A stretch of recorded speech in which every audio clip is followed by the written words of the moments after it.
¿Qué tal amigos de Informe Púrpura? ¿Cómo están? Espero que estén muy bien. Yo soy Pablo y hoy también tenemos un súper invitado especial, una persona también súper importante en el ámbito de creación de contenido de los Vikings en habla inglesa. Estamos hoy con Tyler Forness. Si no conocen quién es Tyler Forness, voy a dar una pequeña introducción. Él es editor para The Vikings Wire. The Vikings Wire es también una serie de cuentas y también son parte de una serie de creadores de contenido para USA Today, así que es una serie de contenido muy importante. Y también tiene participación en Score North en algunas secciones con el gran Jot Solgas. Así que, como ustedes saben, pues te pueden preguntar cualquier cosa que ustedes quieran en el chat. Nosotros vamos a hacer la traducción y pues el programa va a estar completamente en inglés. Y si quieren verlo en inglés, en español subtitulado, se los recomendamos ampliamente en la computadora. Así que, sin más preámbulo, pues vamos a empezar este gran programa y también hacerles la aclaración de que pues Pablo, Marcelo y Denis no nos pueden acompañar. Igual y Marcelo y Denis se unen después, pero bueno, ellos desafortunadamente pues por temas también de trabajo y todo eso pues, están un poco ocupados, ¿no? Pero bueno, pasando ya todo esto, pues ya vamos a comenzar. Tyler, how are you doing? Me llamo Tyler. I had to get a little bit for the Spanish speaking audience. I'm very good. Thank you very much, Pablo. It's good to be here and talk ball, and it's nice to be able to connect with a different segment of the audience that I normally don't get to. I think this is really cool. Yeah, I was about to ask you if you have ever been in a Spanish talking program of the Vikings. I have not. Like we talked about pre-show, I took some Spanish in high school, but it didn't really click with me. You mentioned that it's a difficult language. Particularly, I actually think it's a very easy language. Okay. If you don't learn English first, like the general concepts seem very simple, especially with conjugating and understanding, and especially because it's a gender-based language. Like okay, there's some stuff that makes sense and goes congruent with each other, but it's just because I was so rooted in English, I think my brain just didn't want to learn it. But I thoroughly enjoyed my time in Spanish class, and I'm excited to talk to your audience today. Oh, thank you very much for being here. We are so glad to have you, and we are going to start with a question that we also ask Luke.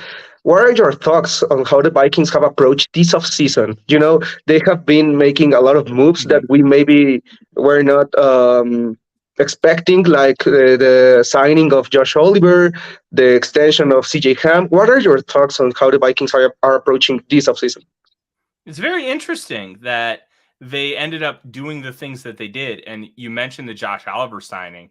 I was sitting on my couch because I work on my couch mostly because I have a 9-month-old puppy and he's a handful, but we're starting to be able to transition back to my office, thankfully. But I saw it. I'm like, a 3-year deal for a second tight end? I didn't understand it. And then I thought about it. And then I realized it was Kwesi Adofo-Mensah exploiting a deficiency in the market because a number 2 wide receiver costs the price went down this year to $11 million, but it was costing like $15-16 million to sign these guys in free agency. So he's like, oh, I'll take a high upside pass catching tight end who learned how to block, and I'll pay him on average of $7 million a year.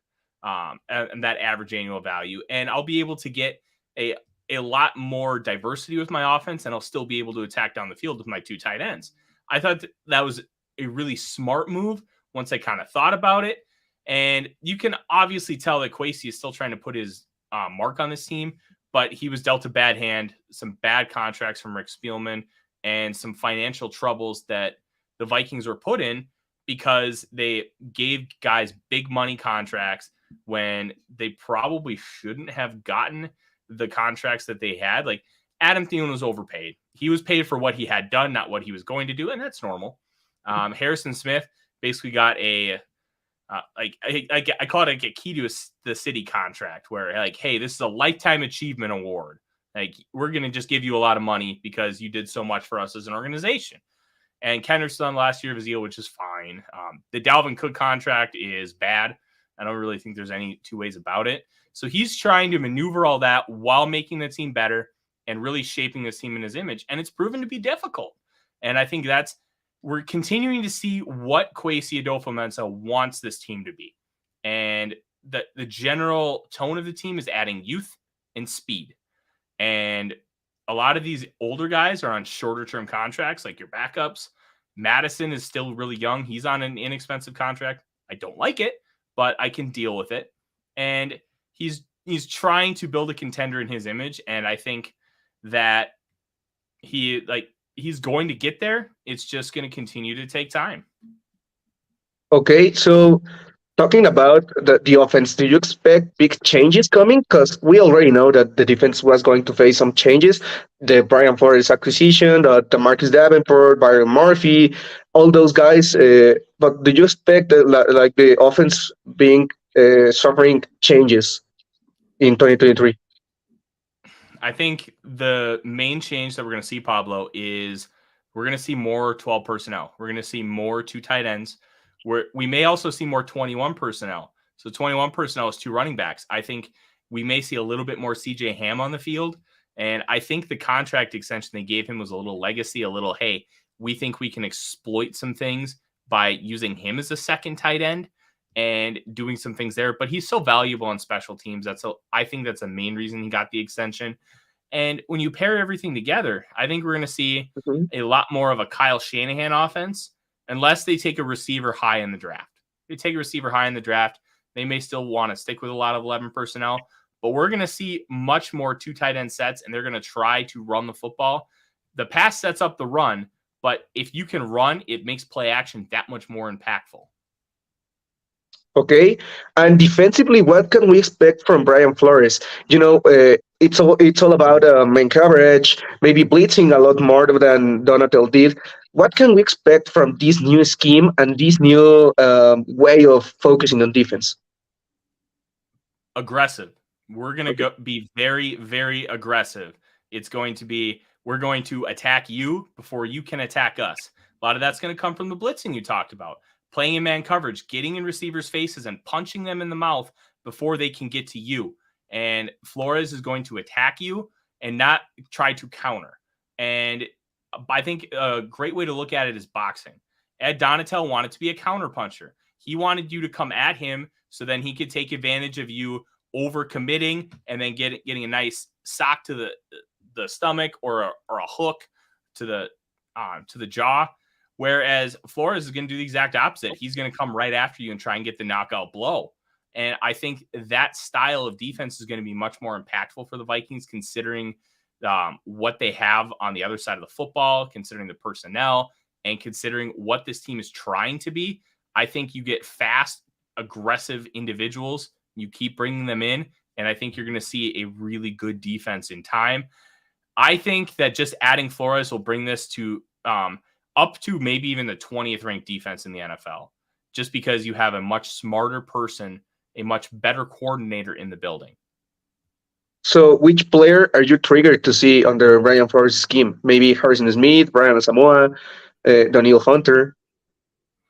I'm going to be honest. I want to see Lewis Cine. Okay. All accounts are that his recovery is going very well, and because his recovery is going very well, that's going to tell you a lot of different things. And his speed, his quickness, his ability to drive down in the box and attack the football, I think is going to be something that Brian Flores uses a lot. You mentioned Harrison Smith. I think he's going to do some really creative things with him. Think of Patrick Chung with the New England Patriots, how he kind of was a jack of all trades, a little bit of everything. That's going to be Harrison Smith. This is going to be really fun to watch our secondary continue to grow and develop. And I think Lewis Cine could be the biggest beneficiary of that. Talking about second-year players, also on the offensive side of the ball, which players do you think will make a big leap? Maybe Andrew Booth, maybe Evans, because Adolfo Mensa mentioned in today's press conference that they are looking forward to them. So maybe also adding there Jalen Naylor. So which players are you most triggered to see in this second year? I'll be honest, it's the secondary guys, all 3 of them, and then Brian Asamoah as well. Asamoah is the modern day linebacker. He's about 230 pounds, and he's fast and quick and is very aggressive. That's the kind of linebacker that plays well in the NFL. Eric Kendricks was great for the first 6-7 years of his career, but now age is starting to get to him. His athleticism is waning, and the things that made him great aren't as impactful because He's just not the same athlete he once was. Asamoah is a better athlete than Eric Kendricks ever was.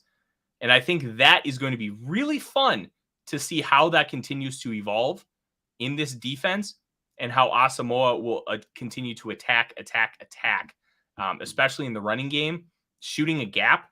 That's kind of what this defense is meant for. It's meant for, hey, you have like your nose tackle, Harrison Phillips. If they block you into the right A gap, Asamoah is going to shoot the left A gap. And I think that's going to be really, really fun to watch. Another guy I want to see is Ed Ingram. Had 1,207 snaps last year, sixth the most in the NFL among all guards. He had struggles.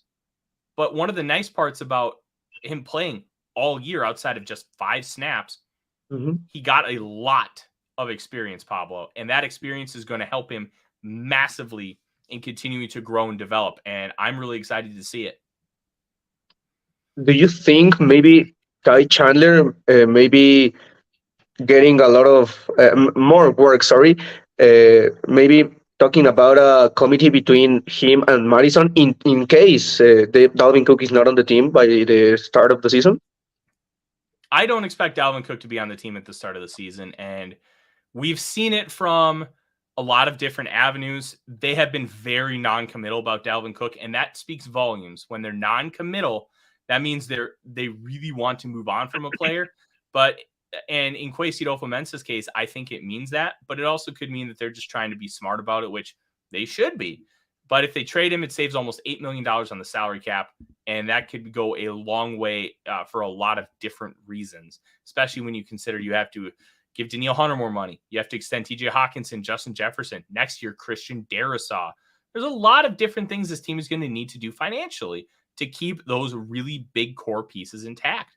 And I think Ty Chandler would be a great asset. He's fantastic on third down, Pablo.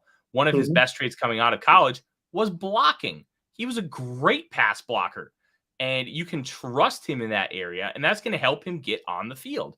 I want to see him in that committee. Will they also agree?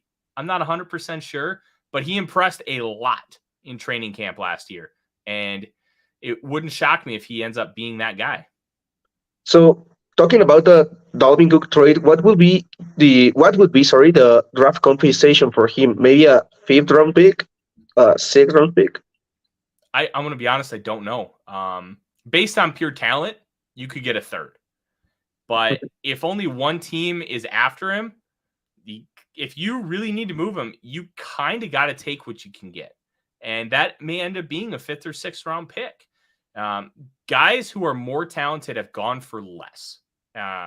You look at Jalen Ramsey, top 3 corner in football, went for a 3rd round pick and a 2nd-year tight end. Not exactly a big compensation package. Amari Cooper went for a 5th and then a pick swap. Not a huge compensation package there either. So when you piece everything together, I'd probably say a 5th or a 6th. But if multiple teams go after him, like let's say the Bills wanted Bijan and the Cowboys wanted Bijan, and then they were both like, hey, we want to go get Dalvin Cook because we think we can win this year, and it's essentially a 1-year rental. Maybe one of those teams gives a 3. But I think the only way you get a higher pick is by multiple teams fighting to drive up that market. And do you expect that trade happening during the draft or before, like in these days? I think it'll be before the draft. This running back class is very, very good, Pablo. It is the deepest running back class in some time. You could find potential starters as undrafted free agents. It's that good. And I think it's going to be teams are going to have a couple targets. And if they don't get those targets, then they'll target Dalvin Cook. That's kind of how I see it playing out. So I think if he gets traded, it's either during the draft or shortly after. Okay. So I was going to talk about the draft. I know you have done a really good job scouting. You know, I have read your articles like since January about the scouting. So that's a really, really, really good job about scouting players. So talking about the draft, what's your favorite draft moment? For example, for me, it was the day the Vikings drafted Eric Kendricks because I had a big draft crush on him. But for you, what's that moment? So I'll give you 2. One of the first one, it was actually Randy Moss. I was April of 98, I was 8 years old. And I remember my dad asking me, because I've been a football nut my whole life. And he asked me, who do you want in the draft? And the only person I could say was Randy Moss. I watched him a lot at Marshall because he ended up playing on ESPN a decent amount. And I'm just like, this guy is so good. But it never really clicked with me why. I just knew he was really good and I wanted him on my team. Then the Vikings drafted him. I was just over the moon excited. And then the other one was Percy Harvin. You can't see it because of my head, but right up top, that is the Swamp. I'm a huge Florida Gator fan. And watching those Tim Tebow and Percy Harvin teams win 2 national titles, and Percy came out, I'm like, man, it'd be great to have Percy.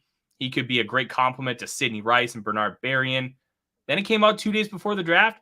They had flown to Virginia Beach to meet with his grandma, and they spent hours with her trying to get to know who Percy was, make sure that they were comfortable, because there was some off the field stuff, mainly marijuana, because he had migraines, and they felt comfortable, took him, and he could have been an MVP in 2012. He was playing that well. And then Adrian Peterson took over and won the MVP himself. Those were probably my 2 favorite. Getting Darrisaw was awesome because that was my first year where I really delved into scouting and wrote a lot of reports.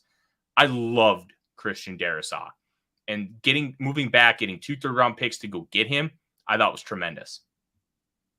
Okay, so there are some nice stories on Randy Moss and Percy Harvin. Talking some into the draft, which prospects are scheme fit for what Brian Flores wants to play? We almost know the answer is like Brian Branch is a player we must see, but maybe other players in day 2 or day 3. So Brian Branch, you mentioned it. He is a great fit for this defense.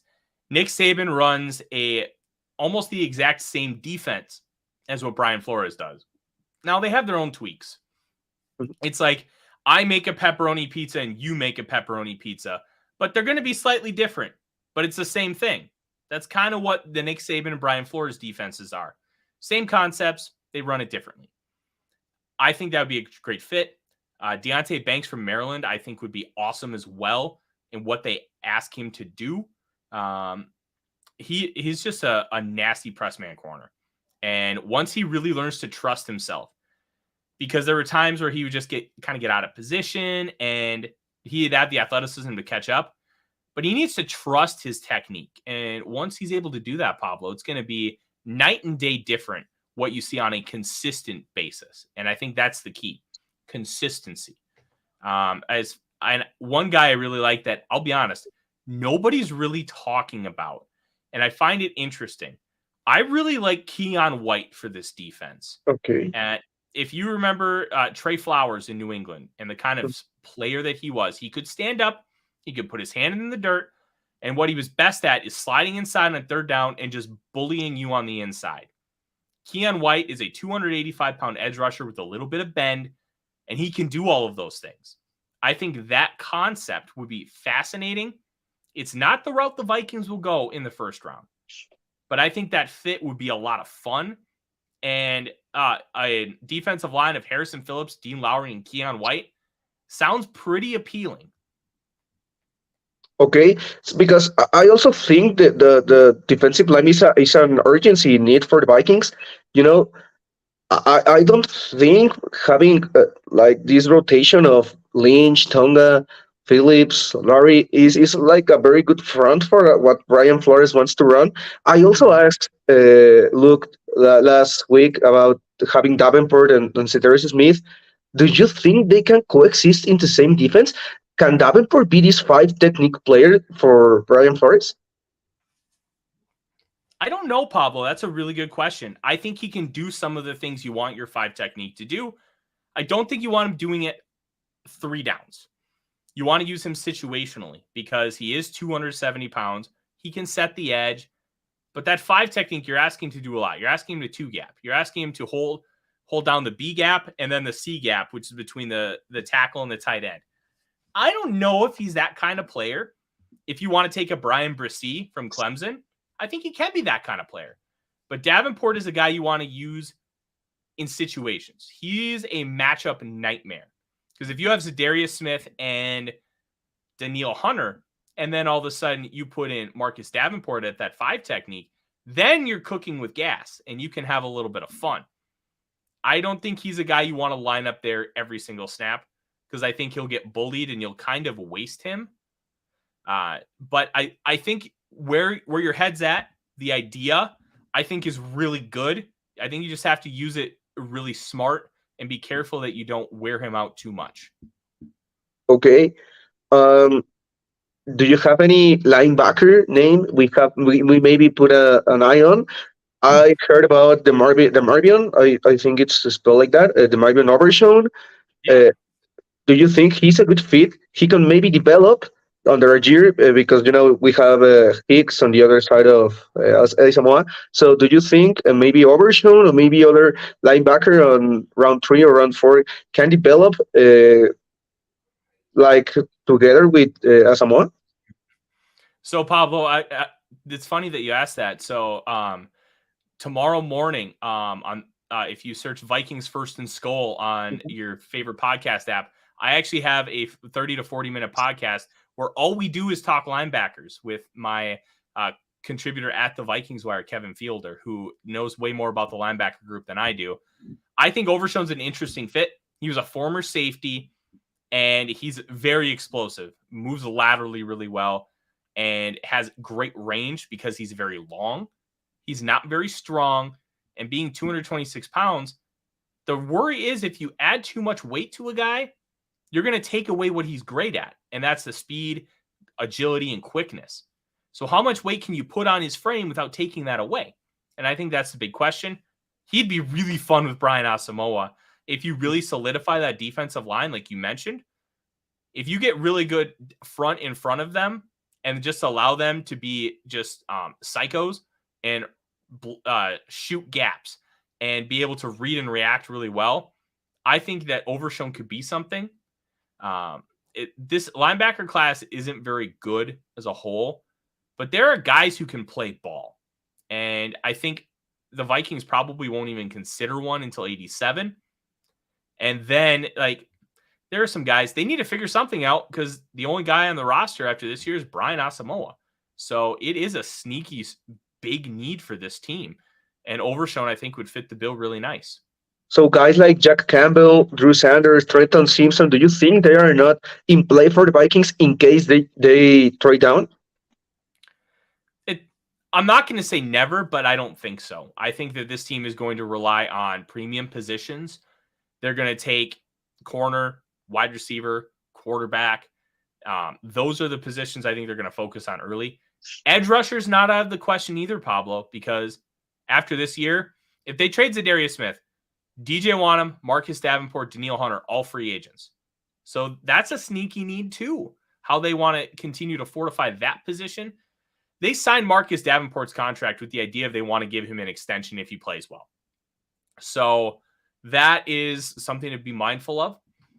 I like the idea of Drew Sanders. He was an edge at Alabama, did not get a lot of playing time. I mean, obviously, Willie Anderson was there. Transfers to Arkansas, moves to Mike linebacker, and he played pretty well. He's raw at the position. He needs some time to develop. And like you mentioned, with Jordan Hicks still in town, maybe Drew Sanders could be a guy. I don't like Trenton Simpson because I don't think he can see.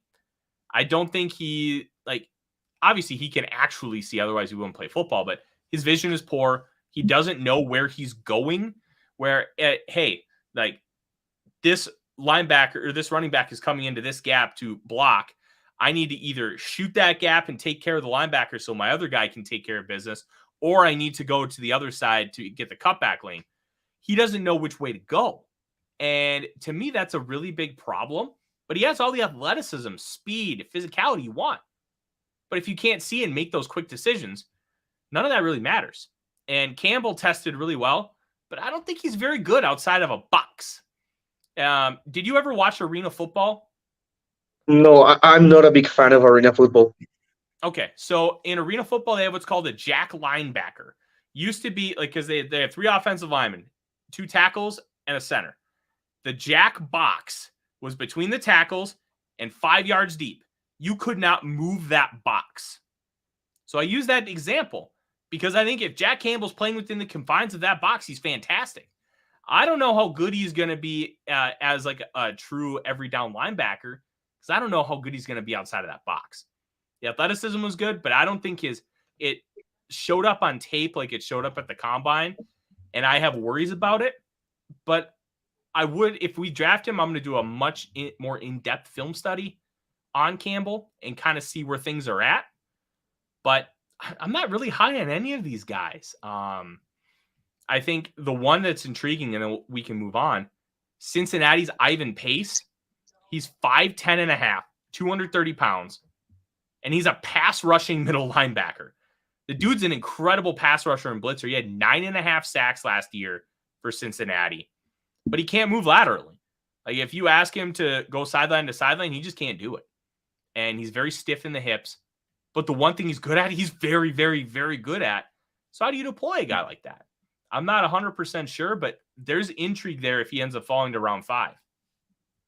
Okay, so I was thinking about Ivan Pace on pick 87, but you think he might fall, right? I wouldn't be comfortable with pick 87. Now, if you have a really good plan to deploy him, Pablo, yeah, absolutely. I can see the idea there. I think there's going to be a glut of linebackers available at 87. I think Drew Sanders, Jack Campbell, and Trenton Simpson will be gone. Diane Henley, DeMarvion Overshone, Dorian Williams, I think they're all going to be available, and they're all better players as far as the whole package than Ivan Pace.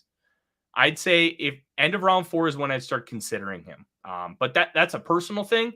If you're higher on him, I can see the argument for 87. Okay. Talking about a little bit about the offensive side of the ball, I saw you talking about a really interesting quarterback out of BYU. You know, Jerry Hall. What can you tell us about him, and why would he be a great scheme fit for what O'Connell is trying to look for in a quarterback? Jaron Hall's a really interesting player. So one of the interesting things with him is he is 25, just like Hendon Hooker. But what's different about him is he's not football 25. He's football 23 because he served a 2-year Mormon mission in 2017 and 2018. Arrives on campus fall of 2018, and then he ends up getting the starting job after Zach Wilson leaves.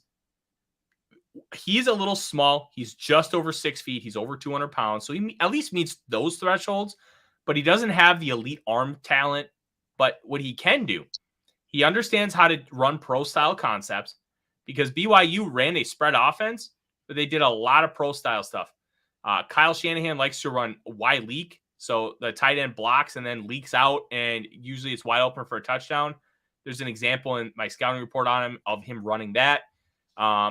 Max protect with 2 crossing or a post and then a deep over a crossing route. He ran that a lot. Like he understands how to utilize pro style concepts and utilize those reads. So as far as processing and intelligence, he's a lot farther along than Hooker in those areas. But he also doesn't see dropping linebackers and sometimes locks into his read too long, and he'll make mistakes. I think some of that had to do with the injuries at the receiver position. Puka Nacua and Gunnar Romney missed a lot of games. I think it was a combined 15 between the two. And that really hindered some of BYU's effectiveness. They only won 6 games in the regular season. I really like him because what he does well, I really like. And I can live with some of the things he doesn't. And I can teach some of hey, that dropping linebacker, you need to see it. And here's how we're going to get you there. What he can do, Pablo, is if you put a 5-gallon bucket 50 yards down the field, he will make it in the bucket. He is incredible at dropping it deep perfectly almost every single time. He just has that beautiful touch, and you can't teach that. And that's something I'd want to work with. Okay, so are you more of a guy that wants to trade up for a quarterback? Maybe, there is a lot of buzz about Will Levis right now, or do you want the Vikings to maybe trade back and wait a little bit, maybe to day 3, late day 2 to draft a quarterback? What's your preference here? That's a really good question, Pablo. I don't know if I have a true preference. I would not be upset with a move up for a quarterback. If they identify that Will Levis, CJ Stroud, Anthony Richardson, or Bryce Young are that guy, and they give the farm to go get him, I'm more than okay with it. A lot of people that are fans that I talk to don't want that at all. Some people are sold on Hendon Hooker, and you mentioned you read my articles, then you probably know I don't like Hendon Hooker. I don't like him in the first round. I don't like him in the second.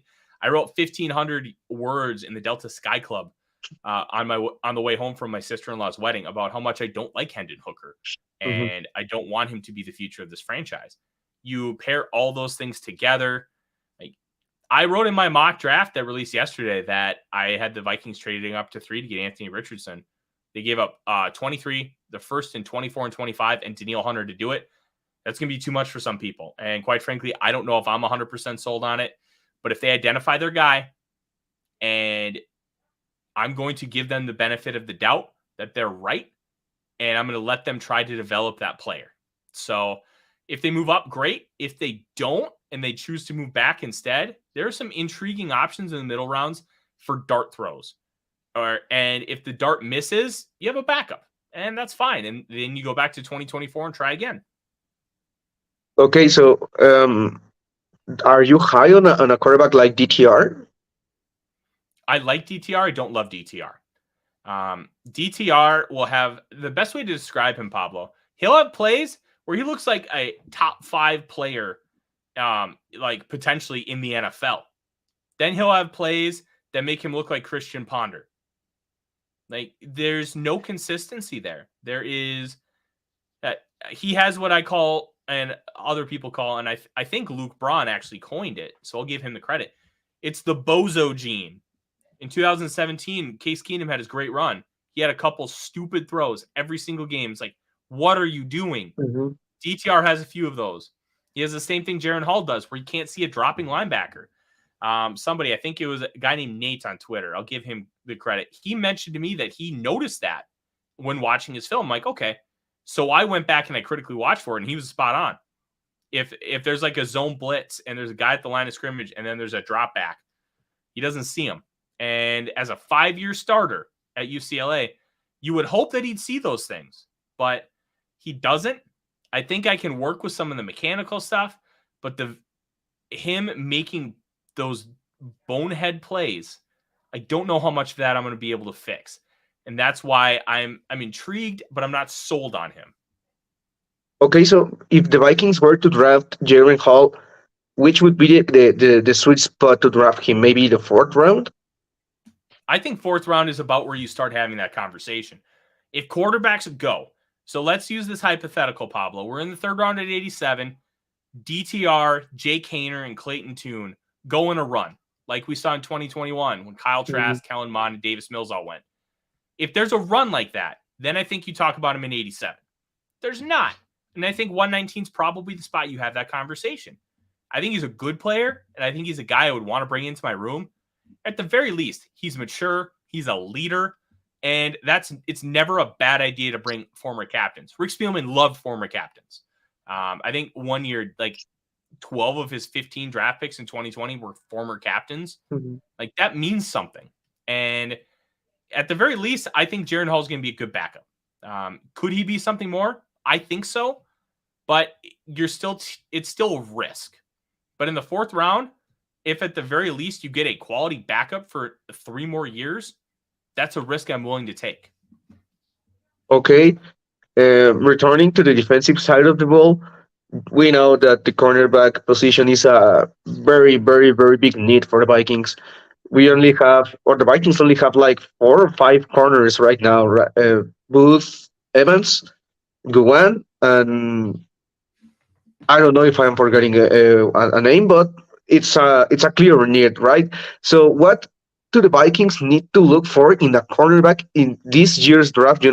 It's a very deep class. So what do the Vikings need to look for if they want to draft a cornerback in day 1 or day 2? So that's an interesting question. I think there are a few things you want to look at. You want them to be able to be fluid in coverage. So it's not necessarily about being fast. It's about being quick. I want you to be able to mirror and match the receiver. That's called staying in phase. So if you're running an in route, I want my cornerback to be able to follow that in route and stay in a position where you can attack the football. And I think that is the key. You want to be able to be in position to make a play, and you don't want to get beat. And quickness is a key with that. The 3-cone and short shuttle to show that hip fluidity, that quickness, I think is also really important to show that. And you kind of pair all of those things. I think that's kind of what you're looking for. You also want to look at size.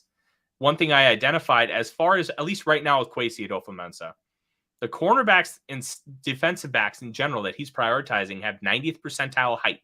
Will that continue? Because I only have a sample size of 3 players. I'm not sure. But that's kind of what I'm looking at.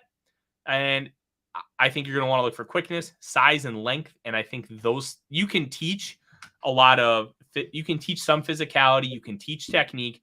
You can't teach traits. You can't teach speed, quickness. And I think those are going to be a lot of the focus. Deonte Banks is a guy that I think he's already been mocked to the Vikings through this past Sunday 42 times out of 338 mocks that I've aggregated since the beginning of the year. I think Cam Smith's an interesting guy. Day 2, I think there's some good guys. DJ Turner, Darius Rush, Kai Blue Kelly. There's talent in this class. You don't have to take one round 1 to get a quality potential starter. Okay, I was going to ask that if the Vikings make a trade back, out of the first round, which players do you think are in this sweet spot, like between pick 35 and 40? The Vikings can select, maybe talking about Emmanuel Forbes or guys like that. Do you think that's a good spot for the Vikings to draft a corner in case they trade down? Yeah, I think it all depends how far they trade down too, right? If they trade down, let's use an arbitrary number. Let's say they trade down to 35. So if they trade down to 35, Forbes is probably gone. Banks is probably gone. You're looking at DJ Turner. You're looking at Clark Phillips. You're looking at Julius Brents. And you're looking at those type of players. Maybe Cam Smith is one that ends up sliding a little bit because you have your top 3, Gonzalez, Porter Jr., and Witherspoon. Banks is going to go first round. Cam Smith probably does. But Keely Ringo's a wild card. I don't want him in Minnesota. I don't think he is nearly fluid enough. But there's a lot of talent. Tyreek Stevenson from Miami, I was really impressed with him at the Senior Bowl. I think that he's been rumored to go higher. I think he's a guy you could look at. But the nice part is you don't have to force it. Corner is a weakling system. You just need quality players, like good players. The Bengals for the last few years, their best corner was Eli Apple. Eli Apple's not great. He's average. But he's not a liability. As long as you don't have a liability, which is what Chandon Sullivan was, you can do a lot of things just by having okay players. And also worth mentioning, having a brilliant mind like Brian Flores, right? That he's a great teacher, so maybe he's gonna be an X factor to developing these kind of young corners, right? So, talking a little bit about the defensive line again, would you be surprised if the Vikings took a defensive lineman like Brian Bresee, Kalai Jekense, Matthew Smith over a wide receiver like Kenton Johnston or any other big nick the Vikings might have? Would it be surprising to you? I think that's a layered conversation. I think it would be a little surprising, but I also think it would fit a need and it makes sense. I think they're going to prioritize offense first because they put a lot of money into the defense this year. Marcus Davenport, Byron Murphy, Dean Lowry. They kept Jordan Hicks. They kept Harrison Smith. They did all these things for the defense. Now I think they're going to use the draft for offense. I would be a little bit surprised, but I also think you can't argue it'd be a good move. Brian Bresee would be awesome. He could take over for what Dalvin Tomlinson's role was as a 5-tech. He'll be his second year coming off a torn ACL. He had a rough year last year. One, he was returning from injury, and 2, his 15-year-old sister passed away. He had a really, really tough time pairing those things together. And you lose your all-time defensive coordinator to Oklahoma. Like, he could have been better last year, but there were so many other factors. I think you can unlock him, and he could be a Cam Hayward type impact player where it's not flashy, but he's going to do a lot of the dirty stuff and he's going to make a really big impact for your football team. I'd love it. And what do you think about Massey Smith? I think he's a very good player. He could be like that natural nose tackle the Vikings have. Correct. I was meant to say that Massey Smith could be the nose tackle that the Vikings have been looking for since like Kevin Williams left, right? So, what do you think of him? Is he an scheme fit? He would fit what Brian Flores is going to play here. That's a really good question. I think Mazi Smith needs technique work, but Bruce Feldman is a college football writer for The Athletic, and he does an article every year called the Freaks List. And it's just the 100 most athletic freaks in all of college football. Mazi Smith last year was number 1. That he is just a monster of what he can do. His 3-cone was absurd. He's very quick, but he plays way too high. He doesn't get low enough with his leverage. You can teach him that and give him a pass rush plan. I think you're in a really good spot. I also think that it's I don't know where I'd take him. Probably second round, but he's a very good football player. Okay. Don't you think maybe Brizzy also plays high? Because I have seen him playing like in Clemson. I don't know. I don't know if it's me, but I don't see like a very variety of pass rushing moves. I am concerned about that. So in my case, I know they play different positions. Like Smith would be a zero technique player, and you already mentioned that Brizzy would be like a 5 tech, right? So, but I would be like very excited if they draft Massey instead of Brizzy. So what do you think about those two? So I did notice that with Brizzy. Here's what I'll say about that. What you'll notice in college is a lot of these guys are so athletically gifted at the top, they don't have to have technique. They don't have to put in the work. It's like Michael Vick when he played college football. He was so much better than everybody. He never watched film. He just went out there and did it, and it was backyard football to him, and it was easy. Like Kyler Murray is considered the best high school football player of all time. Like that's what it was for high school with him too. And then when he got to Texas A&M, he got humbled and then ended up going to Oklahoma, and he's doing pretty well now. But there were the rumors of he never watched film because, like, look, some guys just don't have to be great. And in college football, a lot of times you don't have to have a lot of pass rush moves to just win because you're just superior to the guy you're facing. Because even though the parity is a lot better than high school football, it's not like the parity in the NFL. And I think technique is the one thing I'd rather teach because you can't teach explosiveness. You can't teach traits. And I can teach a guy to have a couple extra pass rush moves. I can teach him to be more coherent with his plan. I can't teach explosiveness. I can't teach speed. I can't teach raw power.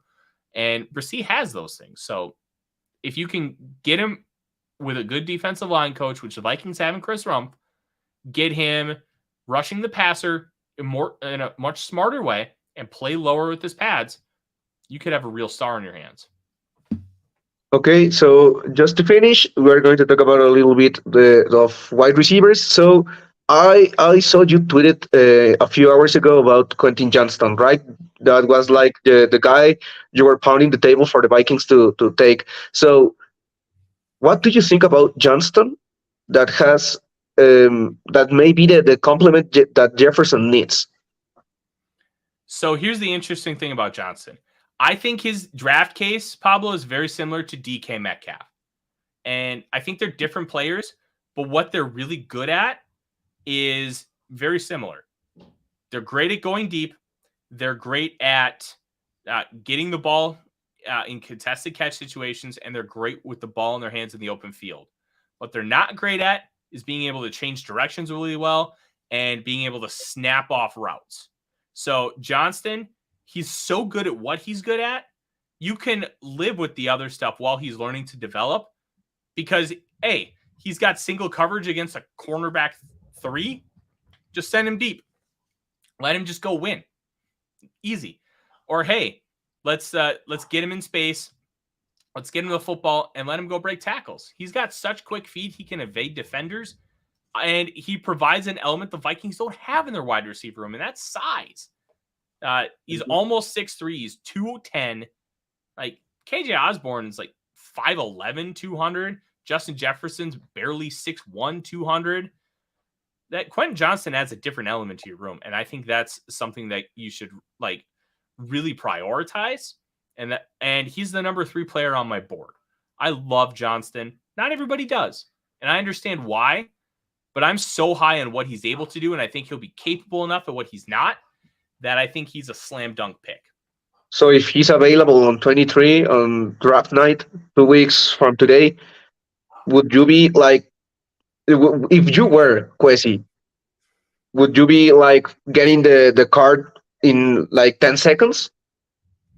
Yeah, I would. I would listen to trade offers. I really would. But it's tough because I love Johnson. I think he'd be so great for this team. But trade down, man. Like, we need picks. So it would be hard for me to say no to him. And outside of a top quarterback being there, not Hendon Hooker, yeah, I'd run the card in. Okay, so talking about some day 2 names, we have heard a lot about Mingo, this guy from Ole Miss, maybe Mims from Oklahoma, but what are your day 2 names that the Vikings might have, or the Vikings must keep an eye on? I like Mims. There's some talk that NFL teams aren't super high on him, which I don't understand. Incredibly productive, great change of direction, great deep ball receiver, amazing with the ball in the air. And I have a 2nd round grade on him. I think he'd be awesome. Mingo is a tight end psyop. He is 6'1.5", 225, and he blocks like a tight end. I just released a scouting report on him a couple days ago. They have him blocking at Ole Miss like a tight end. It's really impressive. And what he's able to do there, he reminds me of what Cooper Kupp is for the Rams. I don't think he's quite the route runner. I actually don't think he's that close to being that route runner at this point. But he is so multidimensional. You can ask him to do literally everything. He'll do it at a good level. And you can develop a lot of those little things. And I think you could have a really good player like Cooper Kupp is in a few years. Now, is he going to be a Super Bowl MVP? Probably not. But that play style, and I think that's why Mingo is really appealing. One of the players that I have on the All-Forno team is Josh Downs from North Carolina. He reminds me of a less physical Stephon Diggs with the way he explodes in and out of his routes, the way he can win with quickness and savvy, and he can attack the football in the air and not worry about other people coming after him. His contested catch rate was absurd. It was like 70% for a guy who's 5'9", 171. Really, really impressive. I like Downs a lot, and I think if you move back to like 35, he should be in play. Those are probably the 3 names I like the most. Xavier Hutchinson isn't a great athlete. He does everything else well out of Iowa State. But not being an athlete, I don't know how that's gonna translate in what Kwesi's gonna prioritize. He's probably off their board. Okay, so do you expect the Vikings addressing this need in day 1, day 2, or maybe they would wait until day 3, maybe like the 4th or 5th round to address this need, because they didn't added like many names this free agency. Brandon Powell is the only one, right? The punt returner from Los Angeles. But do you expect this Vikings team to address this need early in the draft? Yes, I do. If I had to guess right now, they'd take wide receiver first. And I've been talking about that for months. That wide receiver needs to be the priority for this team. You have to maximize Jefferson. Jefferson is your best player. Get him help. And easy way to get him help is by getting other really good pass catchers. Easiest way to do that is in the draft. So then you don't have to pay them big money. They get them on a rookie contract. You get that surplus. Just look at what the Bengals have right now. They have 2 top 15 receivers in Jamar Chase and T. Higgins. They're making a combined like $8 million. That's pretty good. Like that's the kind of advantage you want to be able to take as a football team. You want to be able to have that kind of financial stability. And if you can hit on a guy in the first or second round that can be that good, that's a tremendous win for this franchise. Okay, so before we say goodbye, the Vikings will be, or maybe we will already know by this time in 2 weeks what would have they done. Maybe they will trade up for a guy like Will Levis. Maybe they will trade down. But I want to know, or I want you to share us about a bold prediction you may have for this draft. A prediction that maybe is not that crazy, but it's like surprising for the fans. So I think they'll trade up for Will Levis. I want them to trade up for Anthony Richardson, but I think they'll end up trading up for Will Levis. That's kind of my bold prediction. What I actually think they're going to do is trade out of the first round and pick 3 times on day 2. I want to get a quarterback, but unless something happens that a guy starts falling like Justin Fields does, I don't think we're going to get one in round 1. And that kind of is disappointing, but you can only play the cards that you're dealt. And if the Vikings believe in a guy on day 2, because they've done a lot of homework on guys like Hooker, Hall, Dorian Thompson-Robinson, they're putting in their time with this quarterback class to learn and try and identify a guy they believe in. And if they do that, I would be like, I'd feel comfortable with it because I trust these two to try and get it right. And I think they're going to pick 3 times on day 3 or day 2. I mean. Okay, so unfortunately we are running out of time. I am going to start speaking in Spanish for you not to be scared. Desafortunadamente pues ya nos tenemos que ir, amigos, así que muchísimas gracias por acompañarnos. Recuerden seguir a Tyler en su canal de YouTube de First and Skull. Hacen contenido muy bueno ahí, también en Twitter, en @Tyler Forness. También nosotros lo que intentamos hacer con esto, con Luke, con Tyler, es traer a gente que en verdad sabe de los temas, que en verdad es gente intelectual y que en verdad es gente que le mete mucho al scouting, ¿no? Que al final es importante desde nuestro punto de vista saber no solo si un jugador es bueno o malo en base a producción, sino hay muchas otras cosas que influyen en un proceso draft, ¿no? Entonces es importantísimo, así que espero que lo hayan disfrutado. Tyler, where can we find you on social media? Absolutely. You can find me, as it says on the screen, at The Real Forno. I am the managing editor, as you said, of the Vikings Wire for USA Today. You can find all my work there. If you want to catch me on either video or podcast, I do some things with Score North and Purple Daily. We just had an episode of Purple Access come out with me and Judd earlier this Thursday afternoon. And the rest of my video and audio is Vikings First and Skull. You can find us on YouTube. And you can find us in your favorite podcast aggregator. That's me, my producer, Dave. We have a lot of fun, and we just talk football like you and I did today. It's honest conversation, no BS, just honest opinions that we form as intelligently as we can. We don't parrot hot takes. We just like to talk ball. And we've only been our own channel for a month, and we're already at almost 450 subscribers, and we're really proud of that. Así que bueno, ya escucharon dónde pueden encontrar a Tyler, en Score North, en su canal de YouTube en First and Skull, también su trabajo en USA Today ahí en The Vikings Wire, así que pues en verdad apóyenlo muchísimo y pues muchísimas gracias por estar aquí con nosotros. La siguiente semana traeremos ya streams en español, ahí con otras personitas que ya después les estaremos anunciando. Sigan Informe Púrpura, sigan también a Pablo, a Marcelo, a Denis, si están también interesados en Minnesota Sports. Ahí Denis también habla mucho sobre béisbol, sobre básquetbol, así que pues nada, muchísimas gracias por estar aquí con nosotros, muchísimas gracias por el apoyo. Nos vemos. Tyler, nice to meet you. It was a pleasure having you here talking about Vikings football. Draft season is like a very good season to talk about, and thank you very much to be here with us. My pleasure. Hasta luego, amigos. Before I forget, we usually said a phrase in Spanish here. It says "Nos vemos en febrero," that in English means "see you on February," because we are so passionate that we think the Vikings will play in a Super Bowl in in short term. So can you say "Nos vemos en febrero"? Nos vemos en febrero. Very good.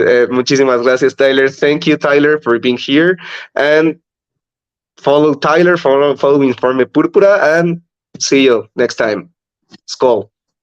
Skull.